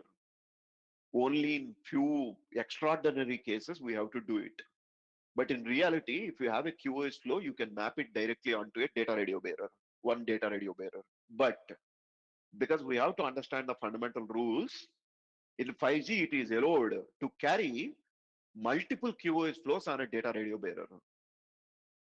But in this case, the problem is each QoS flow have got two different quality of service implementations right now. For example, if you take the top 4 IP flows, first two are having one quality of service implementation, second two are having a different quality of service implementation. Now at MAC level, the burden is what quality of service should be provided? Is the quality of service that should be implemented according to the first two application specific QoS mechanism or the second set of applications QoS mechanism? Because a Mac we can only do one, either the first one or the second one when you are implementing the quality of service part, QoS implementation. Which one we have to apply at the Mac level when you are especially merging these quality of services?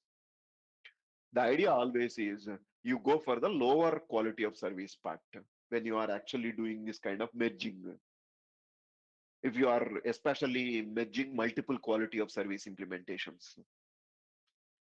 In conditions where radio conditions are not good, if you wanted to kind of reduce the quality of service for one QoS flow, you can map it into you can map that quality of service flow with another QoS flow in the same data radio bearer and implement a common quality of service for both of them at the MAC level.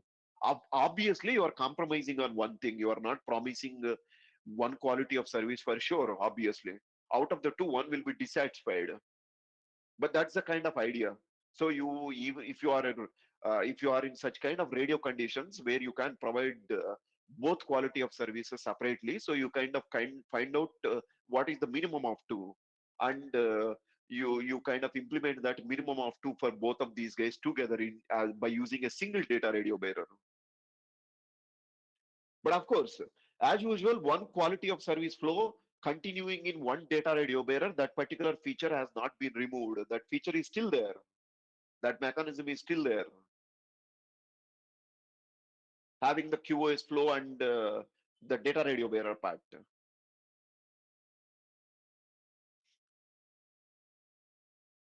So as I told you, this implementation is quite not necessary in normal conditions. So whatever that was implemented in 4G, for every QoS flow, we are having a data radio bearer is followed 99.99% times. But 0.001% cases, there is a probability of multiple QoS flows sharing one data radio bearer and traveling through with a common quality of service implementation instead of having two different specific quality of service implementations. In bad situations, bad network situations, this is possible. So this is the 5G implementation, or 5G possibilities. But even though this is possible, most of the cases, what we see is this only, the 4G method only, where every QoS flow, every specific quality of service would be going through data radio, one particular data radio bearer.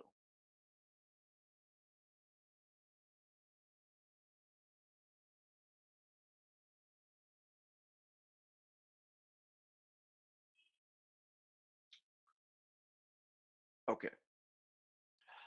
So we have studied how the IP flows will have to use the services of a data radio bearer and how the L2 L1 processing will take place in the data radio bearer. We understood that part.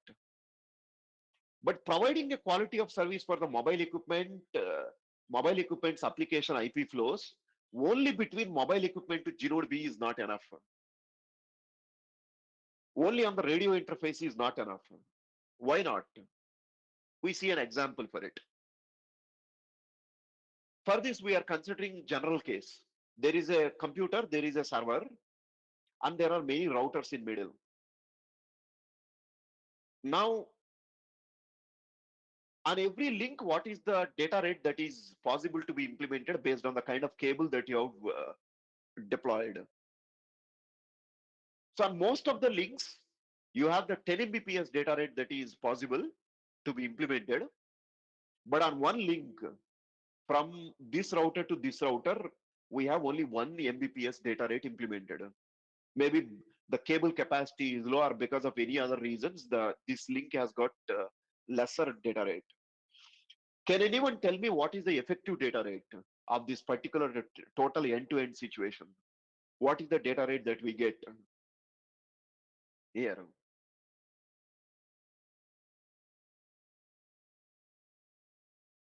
One answer I have received. Others? Participate, guys, please. 10 Mbps. 10 Mbps? How do you think we get 10 Mbps?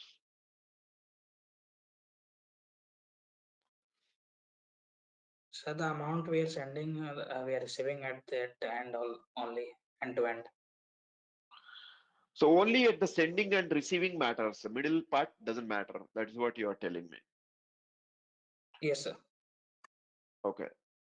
Let us suppose the middle part completely destroyed. The link is broken.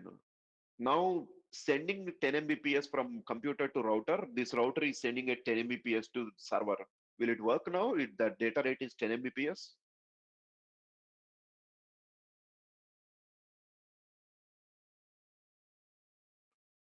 So the real answer for this is not 10 Mbps. The real answer for this is 1 Mbps effective data rate is. Why? Because even if the data is traveling at very high speed, 10 Mbps to this router, from this router to this router also it travels at 10 megabits per second. But once it comes to this router, it cannot send the data at 10 Mbps rate, that is incoming rate. It can send out only 1 Mbps rate. So what started happening here? The data starts getting stacked up into a buffer. It slows down because the cable is capable of sending only at 1 Mbps right now here at this particular link. So the data is getting stacked instead of being sent immediately at the incoming rate. Because when you get 10 MB of data per second, you can only dispatch 1 MB of data per second on the next link. So 9 MB of data every second will be stacked up here. Now this router actually can deliver 10 MB of data to this router on this link. But because this link is very slow and only operating at 1 Mbps, this guy has got only 1 MB of data received every second, not 10 MB received, only 1 MB received every second, even though it is capable of sending 10 Mbps. So even though this is 10 Mbps, but still this data rate is dropped to 1 Mbps. Reason, because this router received only 1 MB. As the 9 MB stacked, as that wire is operating only at 1 Mbps. So that means even if, because there is a possibility to send 10 MB, as there is no data arrived at 10 MB, data is not there, only 1 MB arrived in that 1 second time, it will only dispatch 1 MB. So ultimately, all these 10 MBs doesn't matter. At the end of the day, what you get is 1 MB, because each router is transmitting only 1 MB per second. Ultimately, this guy gets 1 MB per second. And this router stack will keep filling up with more amount of data as the time goes by. If the same data rate is continued, this keep getting stacked up. And sometimes if the data is too delayed, some of the stacked up packets will be dropped. They will be thrown into dustbin if the delay is too much. That means you will have packet loss in this kind of scenarios. So that's the point. Okay. what I wanted to tell you by using this particular slide, whatever data rate you wanted to achieve, you need to achieve the data rate on every link from end to end, from one end to the other end. You cannot achieve it on 99 ends, 99 links, and one link you cannot neglect. Whatever the link you have neglected, that will be your ultimate data rate. Whatever you are getting on that, that will be your ultimate data rate. It doesn't matter you have taken care on 99 links. So an end-to-end quality of service is always associated with providing the quality of service everywhere, the same quality of service everywhere. Providing it on only one link is not enough. And why are we discussing about it? Because so far what we have introduced is between mobile to eNodeB, but mobile would generate the IP packets from its application IP flows, trying to send those IP flows to data network application server. Now, if the data radio bearers are associated with the quality of service implementation, at MAC level, we are implementing QoS, making sure that they are getting adequate amount of data rate as per the promised data rates. That is not enough. Even if you get the good quality of service from the mobile equipment to gNodeB or gNodeB to the mobile equipment, that is kind of considered as the quality of service being implemented just in one link. What about the other links? So that is the point I would like to make here. So everywhere we have to provide that quality of service. Not only from mobile to gNodeB, we have to provide it from gNodeB to UPF, UPF to data network. First, we will complete the UPF to data network. UPF to data network is called as the external bearer, which is present in the packet data network, which is present in the PDN, packet data network. This external bearer, how it provides the quality of service, how IP packets will be sent by maintaining their rates, that is the duty of the PDN network. PDN network have to maintain it. PDN network have to promise for it. That is not within the specific range of our telecom network. That is why we are naming it as the external bearer. So on this external bearer, the mechanism, bearer mechanism is kind of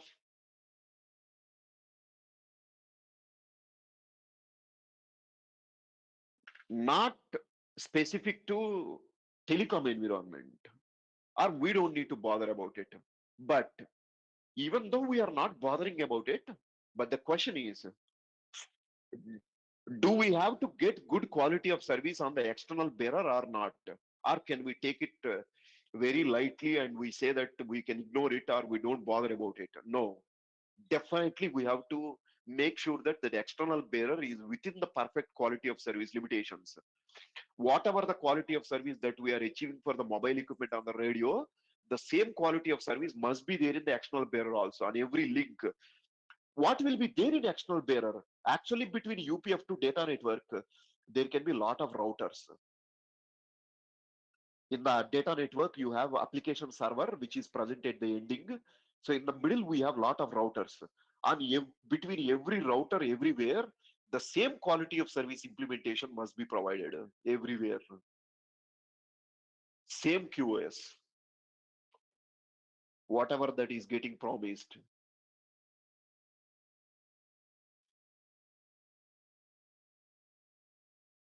But only the thing is, we don't worry about it. That is not part of our telecom environment. So at least we can say that we don't need to learn anything related to how the external bearer gets implemented. That's we kind of give it away. We don't care much about it. We are interested to provide the quality of service implementation for the subscriber only in the telecom network, from where the telecom network starts. From the UPF onwards, our telecom network starts. So, do we have to provide the quality of service implementation from UPF to gNodeB or gNodeB to UPF? Answer, yes, we have to. And that will be provided on something called as the N3 GTPU tunnel, N3 tunnel we call it as. And in 5G, only a single tunnel would be there for the subscriber from the G0B to UPF, which would be carrying the data for all the quality of service flows. Of course, inside which we can have a lot of IP packet flows. In the earlier examples, I have put 5, 6 in it. In this example, I'm keeping 5 IP flows, but doesn't matter. So quality of service flows can be carried on this N3 tunnel. Now, when the data is being carried over this N3 tunnel, we have to note down the quality of service specific information into the IP packets, and we have to make that quality of service achieved in there. We definitely have to achieve that quality of service there. Same quality of service.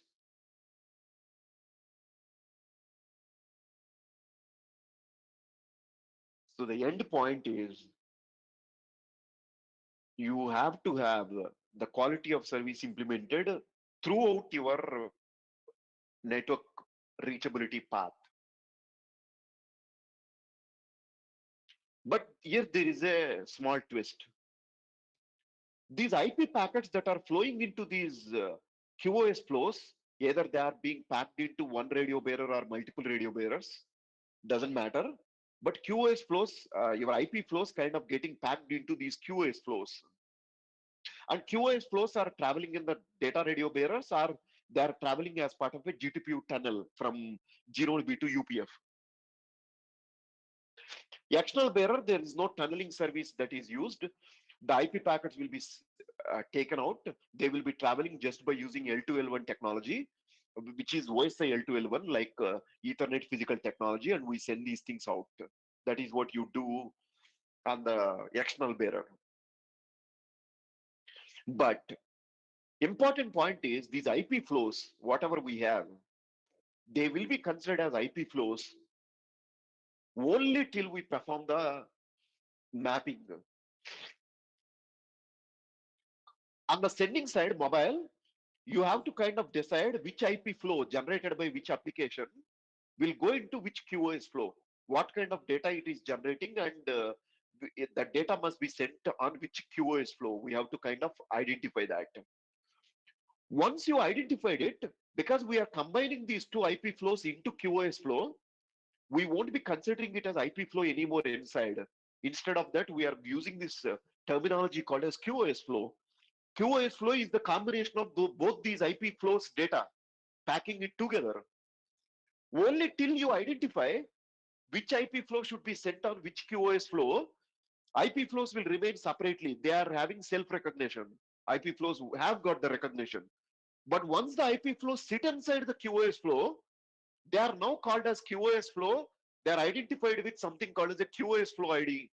So you have to have this QoS flow ID required to be noted down to detect what kind of a quality of service we have to provide for it everywhere.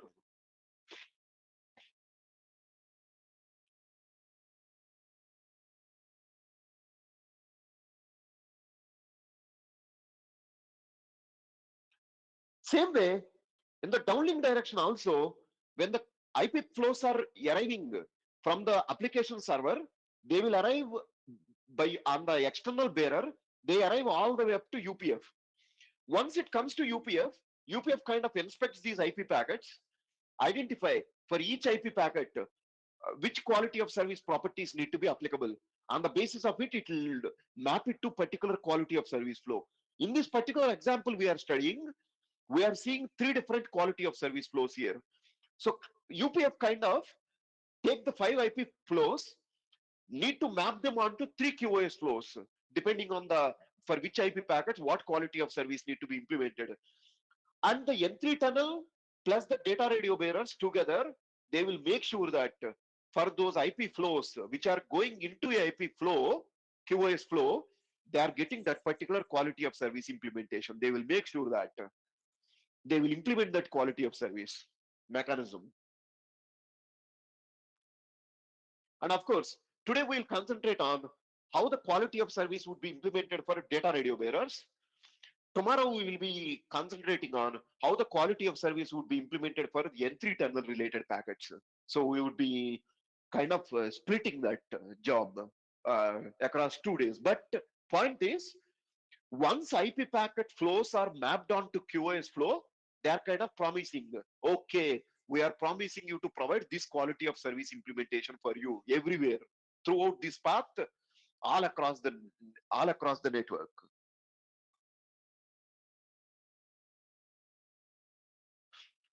So far it is clear. This introduction is understood.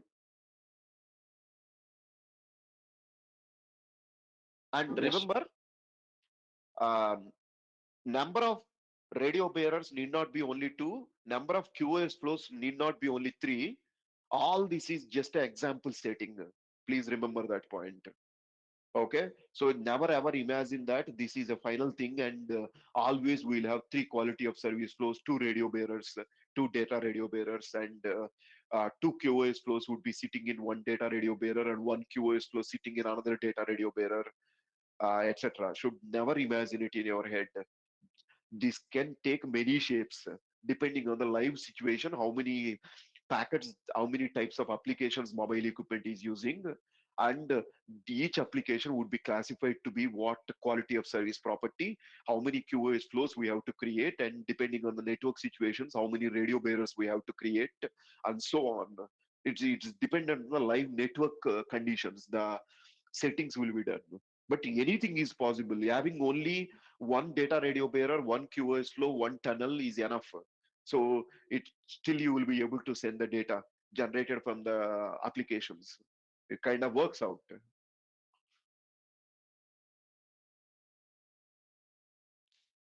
Okay. If we don't have any questions,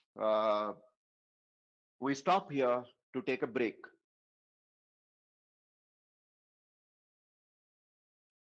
Any questions? Anyone?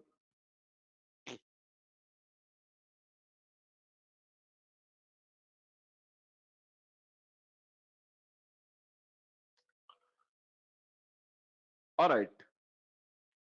Let us take a 10-minute break. It is 11:40 now. We'll take a 15-minute break to do something else. So 11:55, we'll meet back, and we'll continue with our session. We'll take a 15-minute break, guys.